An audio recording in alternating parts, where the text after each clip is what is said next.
The Israeli population is starting to trust the Hamas leader in Gaza more than the Israeli leadership. For the first time in the past 6 months, you have the families of the kidnapped Israelis in Gaza feeling helpless for 6 months with their own leadership that killed over 80 Israelis who were kidnapped to Gaza, apart from the massacres they committed against their own population on the 7th of October and blamed it on Hamas with all of the evidence that we've seen and we've spoken about.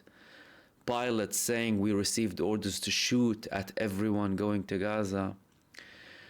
Citizens of the kibbutzes saying people were killed due to fire from the IDF, suspecting that Hamas people were there, knowing that they have Israelis with them. Obviously, that led to a lot of pain for the Israeli families who have their loved ones kidnapped in Gaza. They've been talking to their leaderships for 6 months now, protesting. Accept any deal, stop the war, get them back, that's the priority. Many of them criticizing Benjamin Netanyahu for pushing the war, pushing the length of the war for as long as possible just to protect his own seat.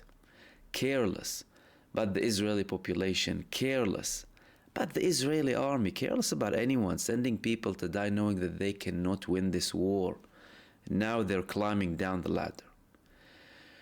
But this was definitely a significant shift in the tone from Israel, particularly from the families of those who were kidnapped in Gaza. They had a press conference yesterday after Hamas released multiple videos of the Israelis who are held by Hamas in Gaza, sending messages to the Israeli leadership.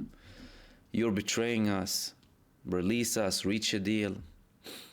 And Hamas offered them a deal from day one. They said from day one, we're willing to engage in negotiations immediately for the release of all of our prisoners in administrative detention. No suspicion, no court, no access to nothing, no reason. Tortured to death in Israeli prisons. So they said, we send a message to Sinwar.